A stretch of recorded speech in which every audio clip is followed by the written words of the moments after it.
It's just another night, and I'm still. Hi, I'm Sam. I'm Kaylee. And I'm Maddie. And we're here representing Girl Scout Troop 333. And we have a message. If you've been on any environmental sites lately, then you'll know there's a huge crisis with our pollinator population. But if you don't have a clue what we're talking about, let us explain. A pollinator is any animal or form of nature that can carry pollen from one place to another. On May 20th, 2014, a tractor trailer going down I-95 in Delaware was carrying 16 to 20 million honeybees from Florida to Maine. The trailer crashed, releasing millions of honeybees. Now, it seems pretty strange that a tractor trailer would be carrying millions of bees. Since 2008, the bee population has declined by 30% in the U.S. alone. That's 50% more than what experts expected. But it's not just in the U.S. Colony collapse disorder, or CCD, is happening all over the world. Spain lost 80% of its bee population. But bees aren't the only pollinators in the world. Let's go to our bee squad for more information. Thanks, Maddie. Now we know what a pollinator is, but now why don't we talk about what a pollinator might be? Well, you already know about the honeybee and bees in general, but there's also butterflies and birds and bats and moths and flies, wind, water, and even humans are pollinators. Isn't that awesome? Deep breaths.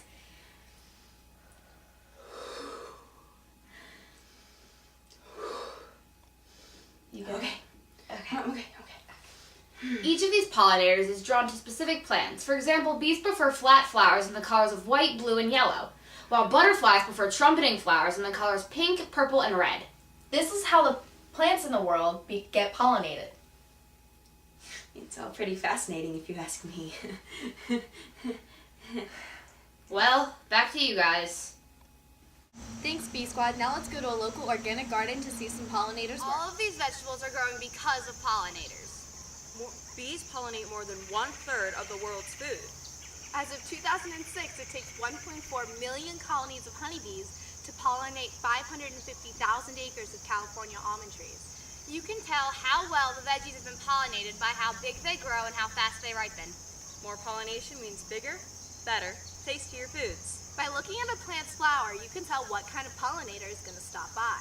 In this garden, there are zucchini, squash, corn, tomatoes, and cucumbers, and much more. Zucchini, squash, and cucumbers all have yellow trumpeting flowers, Which means a couple of butterflies will stop by for a tasty snack. One of the major reasons pollinators are dying is because of our abuse of pesticides. Including a type of pesticides called herbicides. Herbicides kill plants that pollinators get their nectar and pollen from. The pesticides we use kill the plants and pollinators we need to grow our crops. If we keep using pesticides, the pollinator population will dwindle. Without pollinators, our vegetational ecosystem will die. It wouldn't just affect us here in the U.S. There will be a global famine without our pollinators. There are many ways you can help save the pollinators. You can plant different kinds of flowers that attract pollinators, or provide nesting habitats for them. And keep plants clean. Do not use pesticides. Go and make a difference in the world. I'm Maddie. I'm Kaylee. And I'm Sam. Be the bee. You don't need to save the world. You just need to make a difference. Anonymous. Remember, the bees need you. Give them a better home. Give them a better life. Let them live.